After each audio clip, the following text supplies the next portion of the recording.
kind of all a little bit new to you, first development camp. What's it been like since you joined the organization and kind of coming into this summer and into camp going forward? Yeah, I mean it's been awesome. Kind of like what you mentioned, I didn't get to go to camp last year. Fortunate enough to attend this year, and it's been great so far. It's great to see all the prospects they have from Europe, all different places around the country, and other countries as well. The staff's been great. It's great to get to know those guys a little bit better. Only spent like a couple weeks in Hartford, so just spending this extra week to get to know everyone has been awesome. Is it hard to kind of get adjusted? I mean, turn pro, and when you're a college player, it all happens pretty quick, I imagine. Is that just kind of going on adrenaline for those few weeks at the end of last season? Yeah, it's pretty weird. It's an emotional roller coaster. Obviously, at UMass, our season didn't end the way we wanted to, and then instantly you're gonna kind of flip your focus and figure out what I'm doing next. And then I hopped into some games in Hartford. But yeah, it was a little bit different than college. Just more time on your hands, I think. But I mean, UMass has done a great job of preparing me and other players for the pro life. Coach Carr does a great job making sure we grow up fast there. So it was a little bit of an adjustment, but nothing crazy. What made the Rangers the right spot for you? You felt like coming out of college. Well, for one, I'm a Rangers fan growing up for a long time, and then their persistence on me. Had a pretty long relationship with Jamie Harrington, and they stayed on me throughout the year and years before. So I thought I really appreciated that. It's kind of like the same thing at UMass. UMass was the only school that wanted me, and they were on me since my junior year. So kind of same thing here. Just went with the first people who appreciate me, who I am, and don't overlook me. What do you feel like when you mentioned getting overlooked? It seems like that's something you probably dealt with for a lot of your life.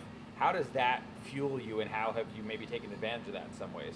Yeah, of course. Being an undersized player, lighter weight, people don't think you could play in the NHL. Obviously, I believe differently. I'm going to work my way there and earn my way there. But it's what you do with failure that really determines who you are. I've gotten cut from teams, not drafted, various other things that definitely are in my head, and just makes me want to prove them that wrong that much more going forward. Does it get old hearing the same things over and over again when people are talking about weaknesses or whatever? Not really. I mean, maybe at first I was pretty angry, but just kind of expected. I know that no one's going to give me anything.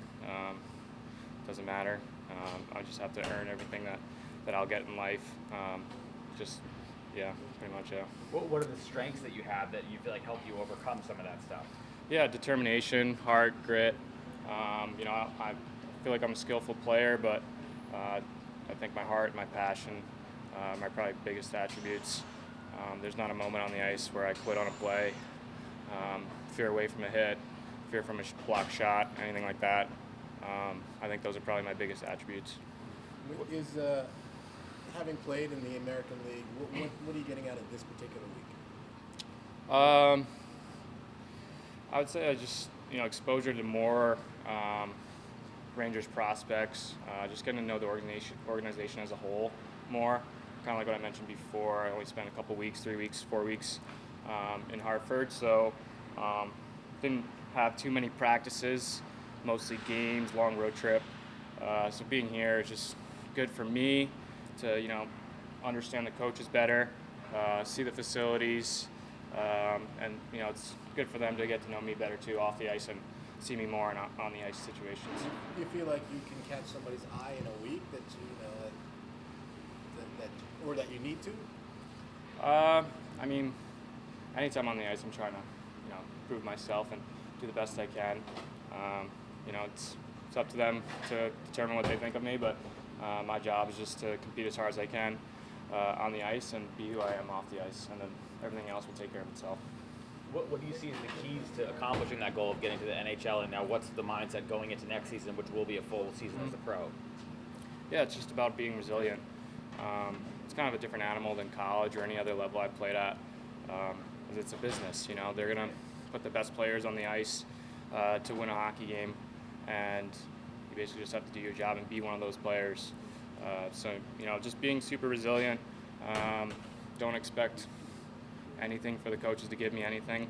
Again, I expect to earn everything. If I'm getting scratched, I'm going to work my way into the lineup. If I'm in the AHL, I'm going to work my way up to the NHL. Just always staying resilient and trying to be that next guy up and then hold the job.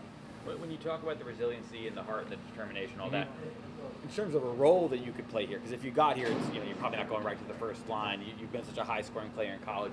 Do you feel like you could succeed in a bottom six kind of role, or doing different kind of things on special teams? Like, do you feel like you have all that in you? Of course. I don't think I necessarily have to play top six or power play to contribute to the team's success. I feel like I'm a pretty all-around player that can play D-zone PK, and then my grit and heart can help on the PK, defensive zone, stuff like that. So, I'm physical. I can play with whoever they put me with.